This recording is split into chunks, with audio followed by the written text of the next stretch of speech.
Hello, I'm the Grub Street Lodger, and I'm just back from my session at Dr. Johnson's house where I've been at the desk, and there's been a lot of people to talk to today. I've used my voice quite a bit, actually. I've got a slightly sore throat. But it's the best time to talk about what I read in September. Now, September doesn't have as many books usually. That's partly because of sort of back-to-school lag, and this month that's been aided by the fact that I got a lurgy at the beginning of the month. Like, I was straight back in and straight back with the lurgies. That wasn't so good. And also, I read some rather long books this month. So, all that together, only 4 books to get through. Should be a short video. The first book was The Woman in White by Wilkie Collins. So, the plan was sort of gothic fiction, but I didn't really read any. Well, we'll see.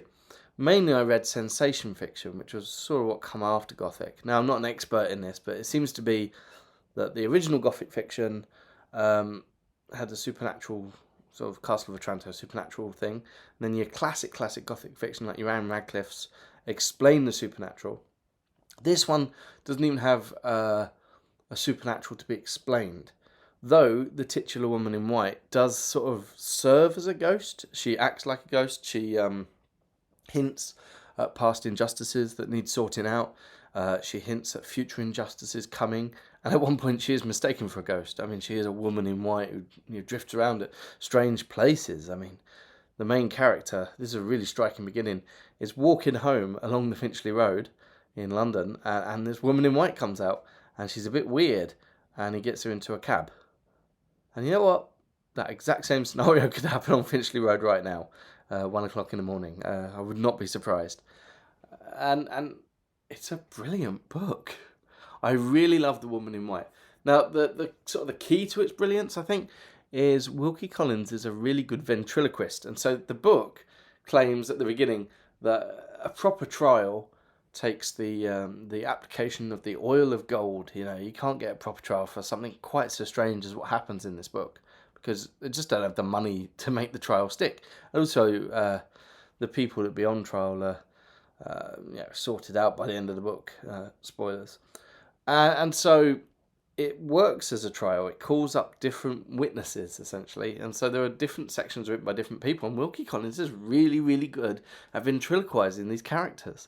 There's a boring lawyer. There's this man called Fairley, who's just this weakling, this weak-willed, snivelly man, and is brilliant. There's the Count, who is this amoral, expansive, expressive, self-proclaimed, but possibly also genius. And his little section's great. And then there's Marion. Marion's a brilliant character. She's one of 2 half-sisters who are sort of the centre of the book. And she's described as a butterface. You know, she has this lovely body, but this really mannish face. She has a moustache, apparently. She's still the fancy ball one, though, because she is so active, and she's plain spoken, and she doesn't take up anybody's rubbish, and she has a real role in the detecting of the mystery at the centre of this. And she's brilliant. I really love her, and her voice in this is great. The main narrator is a man called Walter Hartwright. And he's not dull, actually, but in comparison to the strength of like Count and the bad Lord and Marion and Fairley and all these other people, he's a bit more plain, as he kind of needs to be. It's what holds the book together, really. He sets it up and he finishes it, and the slightly stranger voices are in the middle. And it's a really fast-paced, interesting plot. One of the joys of the plot is that the bad characters are almost creating the plot on the fly, using the coincidences that are being picked up. They're like, oh, we could use this. And so the good characters are not discovering a plot that's already laid down. They're picking up bits of the plot as it's going along. And there's a possibility they might even get ahead of it, though they don't, actually. Spoilers again. It's an old book, and I'm not going too deep into spoilers, because actually it's a really thrilling ride, and it's really, really fun. And it's strong in plot, it's strong in its tone and in its writing, you know, these different voices. It's strong in character. The Count, whose surname has suddenly disappeared from my head, that's why I keep calling him the Count. Count Fosco, of course, Count Fosco. never was there a more brilliant written villain, but he is one of the best villains ever. Because one, he's not a villainous villain. He does villainous things, and he has villainous motives, and he acts in villainous ways, but there's something about him that is not villainous in and of itself. He's this fantastic, just larger-than-life character that doesn't come off as cartoony or silly, but almost could. And Marion, when she meets him, says that she is charmed despite herself by him. And we're charmed despite ourselves by him as well. And we're also charmed by her. And incidentally, he's charmed by her, which leads... essentially, his soft spot for her is what leads to the undoing of the villainous elements of this book. And it's just so good. I mean, just the opening of this slightly weird woman on the Finchley Road, and then where you go from there. The weakest part is a Walter Hartwright part, but it's not because he's the hero and he just does what the hero needs to do, and he does it fine, and he's interested enough, and you need someone in the centre. But there's a bit where they need him out the way, really, for the plot to happen. And so he decides to go on a Peruvian expedition as an artist to draw the pictures of the Peruvian things they find. And while they're there, they're ravaged by disease, by malicious natives, and by a shipwreck. And one, we don't really get to see these things. So they're just sort of thrown out there. And two, the things in themselves are just a little bit too silly for the book. You know, I mean, the book includes some huge coincidences, but it's not silly, and that little bit is. In terms of coincidences, it's all about this big secret, and the big secret probably doesn't land quite as strongly now as it might have. It's good though, but it's just not quite. Yeah, and actually the secret, one of the good things about the secret, and I'm not even going to tell you what the secret is, so there, but one of the good things about the secret is that it's thematically of a piece with the rest of the book, because one of the big themes of the book is matters of identity and sanity and madness and respectability, and how all these are sort of performed by words and performed by letters and deeds and writing, and how flimsy they are. That's what it's all about, how flimsy. You know, you might think you're a moderately comfortable person who works in a school sitting in an attic full of books, but the wrong little word, the wrong little bit of paper somewhere, and everything could fall down, or everything could rise up. You don't know. You know, very flimsy. It's great. Now, my next book is another sensation novel. It's called The Chase. The other published title of this is The Long Fatal Love Chase, which rather gives the game away, and it's by Louisa May Alcott, who wrote Little Women, which was one of my favourite books of a few years ago. And she wrote this before Little Women. Now, it's kind of the book that Jo would have written in Little Women. She wrote a whole bunch of these sort of sensation things. And I don't know much of her biography, but from what I've gleaned from the little dribs and drabs, she preferred writing this kind of stuff, really. She found Little Women a bit boring. And this one was considered a bit too much. It was unpublished until the 70s, I think. 70s? 80s? Maybe the 80s. Quite recently, anyway. And it's about a long, fatal love chase. Oh, yes. So, there's a person called Rosamond. She lives on this little island with her dad, who's quite cold. And 3 of the 4 books I've read start essentially with someone who lives with a slightly distant father figure. Whether it's Uncle Fairley or her dad, or you'll see. And she just wants some fun in her life. And she says, you know what, I'd sell my soul to the devil for a year of fun. And then the devil turns up. Well, he's not, but he's not a good man. I can't remember his name because today names have disappeared from me. She's Rosamond, I remember that. Philip Tempest. How could you not remember the name Philip Tempest? But that's his name. He's called Philip Tempest. And he turns up in his beautiful yacht and he says, well, marry me. Come sail away. And she does. And they get married. And they have this lovely year together. Them two and this beautiful servant that he has with a Greek name that I've forgotten. I want to say Hippolyto. And then they go to his south of France gaff. And we start seeing the cracks And in fact, we see Philip Tempest sort of a murder that Philip Tempest does in the book. And it's wonderfully ridiculous because it's not a murder as such. He finds out that someone who's a bit in his way has a weak heart. And so he takes him on a big exercise jaunt all around the island, takes him down some cold places, and then at the end puts him in a really, really hot church where there's a corpse of someone he knows. And just hopes that will kill him off, and it does. And this is where the book starts getting good, because she sees she doesn't see that. Sorry, I'm a liar. But she does see his actual wife, and him admitting to his actual wife that he's fake married Rosamond, and she runs away, and the rest of the book is her very elaborate ways to get away from him, and his very elaborate ways of turning up, and this happens repeatedly all around Europe. Pardon me. And what's really good about it is when he sees her, it's always kind of ridiculous because she almost feels safe, and then he's there, and then it's a combination of shock and erotic.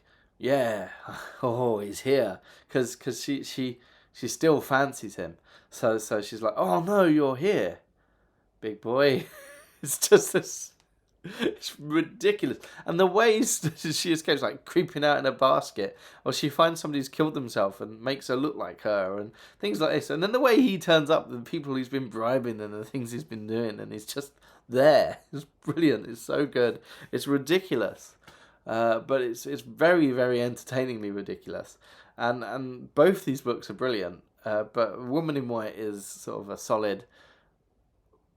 I'm going to say well written. They're both well written, but one is playing on the edge of silly and the other is full on silly, but it's good fun silly. And it being a long fatal love chase, someone's going to die at the end.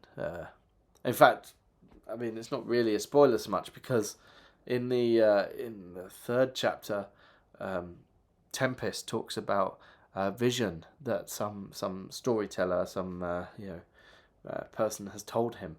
And what happens at the end is the exact vision. So, yeah, you know the ending. But that's not the point. It's the fun of the chase, literally. Okay, so our next book, Uncle Silas. Another kind of sensation novel. This one by Joseph Sheridan Le Fanu, who is related to the Sheridan of The Rivals and Things, of which I'm going to do The Rivals with the Johnson Group in a few months' time. So... this one was the one where I caught a cold, and I found it a little bit difficult to get into, partly because of the cold, and partly because where Woman in White had a clear, not a clear, this is what the plot's going to be, the not the plot of the book, but the evil plot, but a clear direction that the badness was coming from. But this, there's that bit that looks, it all looks weird, sorry. But this book, everything's out of whack, so you don't really know where to look.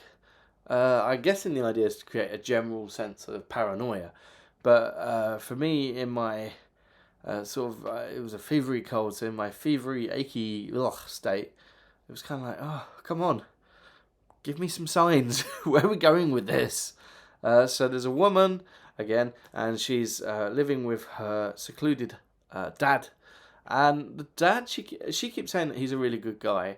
And we are sort of, the way it's framed is we are supposed to accept her on this. But he seems a bit strange. One of the things that's supposed to be strange about him is he's a Swedenborgian. I met some of those the other month. I'll have a look at, I've got some Swedenborg now. I'll have a look at that at some point. But that's one of his, one of the little red flags about him. But also he's got this whole thing, he keeps saying he's going on a journey, and he's got this thing locked in a cupboard that when he goes on the journey she needs to find out, and all of this. And then they've got his brother, Uncle Silas, who has lived this life of debauchery and scandal, and someone has killed themselves in his house, and it's reflected badly on him. It's sort of like, do you remember Michael Barrymore? When the dead man was found in his swimming pool. It's that kind of thing. He's been tainted ever more with this, and yeah. What's more, it's a locked room mystery. This guy's killed himself, and in a locked room. So Uncle Silas can't have killed him, can he? But the people are still suspicious. And so the journey Dad's going on is called Death. And so when he dies, the cabinet is unlocked and there's his will. And his will contains the thing that says that his daughter is going to go live with his brother, Uncle Silas, who's under a cloud. And she's got 3 years before she comes of age. When she makes that 3 years, she'll come of age and she'll inherit everything. But if she dies within that 3 years, whilst under the guardianship of Uncle Silas, all her stuff goes to him. And the idea being that once he's essentially passed this test, people will be like, oh, no, Uncle Silas isn't a bad guy. Look, he looked after the girl. It's fine. And there was a lot of golden, shiny reasons for him to bump her off, even by accident. And so she goes to his house, and Uncle Silas is a weirdo. He's this gaunt, stringy, white-haired oddball. He's charismatic and weak at the same time. He has this daughter who he's almost... You know that in Wuthering Heights, where Heathcliff purposely lets the children go ragged and uncouth and not their correct station in life. He's sort of done this with his daughter. His daughter talks like a country bumpkin and runs around in big boots and a short dress. And doesn't know anything and is sadly uneducated. And then we later find out his son is also... he's often described as the big fat guy in She Shoots Skunk I got to play him, Tony Lumpkin. He's described as that, sort of not quite what he should be in terms of class and stuff. And again, there's this sort of air of something might happen, but at the same time, Uncle Silas, although a weirdo, doesn't seem to be trying to hurt her at any point.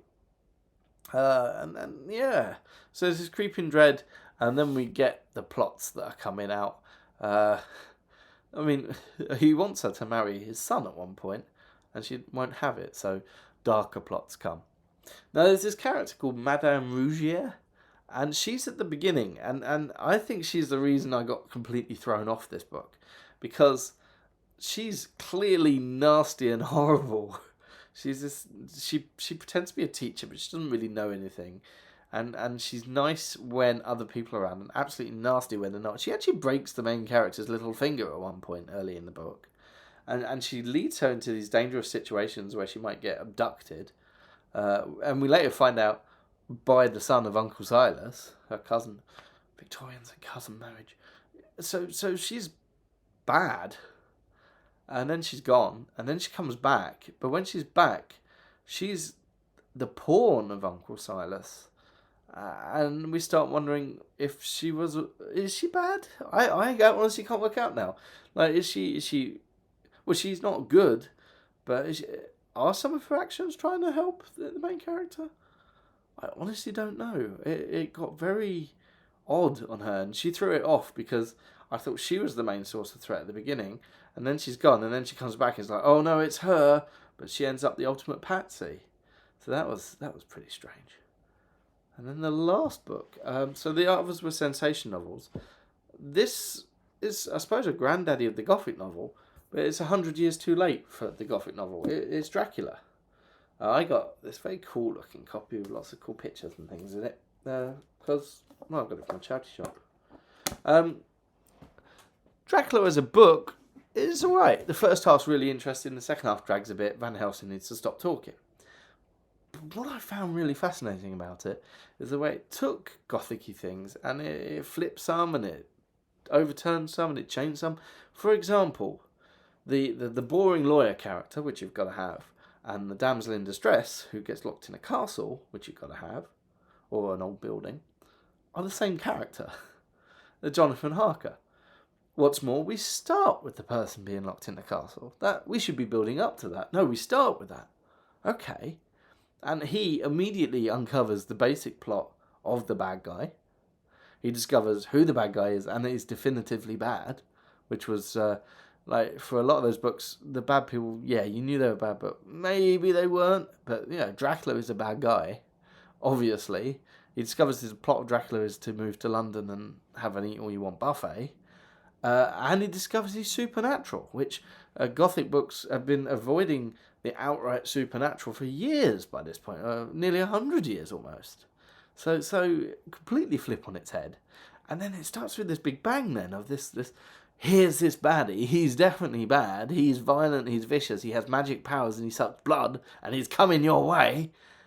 And then he's on the edge of the thing for the rest of the book. And you don't quite see him most of the time. And the rest of the book, it's all done in like little documents and letters and diaries and things. Not as well ventriloquized as Woman in White. There's a couple of differences, but mostly they sound quite samey. And you just see things and you see Dracula's influence by where he's been, by his where he's indented on things. Usually, occasionally he'll show up for a little bit of a ha, but yeah, and it's a bold move. Present your monster full on at the beginning. Even modern horror films don't do that very often, and then take him away and just imply him. He's a bat for half of it, I think, just floating outside the window. But it works most of the time. All the big bits, the Demeter, Lucy, the walking around the steps in Whitby and Whitby Abbey, all of that stuff, works. And then we kind of hit an impasse around about halfway. Mina's obviously getting bitten, but the men want to protect her, so they won't let her in on their plans, and all this kind of stuff, and it all gets a little bit drawn out. And then rushes at the end. So not perfect in that respect, but really bold in that structural choice. I thought that was good. And then, I sometimes have a little scan of the old Goodreads after I've read it, just to go, I wonder what other people made of this, and not reviewers, just readers, And a lot of them are like, the Victorian fainting woman. And I think he does quite a lot to subvert that all the way through. Not only having Jonathan Harker as the damsel in distress at the beginning, but Mina Harker is one of the main players in capturing him. And even poor old Lucy Westenra, she's not a weak person. She does get got, of course, and she is the victim, so there is that. But I don't know. I didn't think he was as comfortable with the trope of the weak gothic victim as much as it would appear, but there you go. So yeah, that was it. 4 books of sort of sensationalist-y, gothic-y fiction, and my plan is to just keep on with that, to be honest, for the rest of this month, until the end, when I've got to read I think it's a comic novel. I'm not completely sure what it is, but it's for the Samuel Johnson book group, and I'll be talking about that when the time comes. But for now, adios.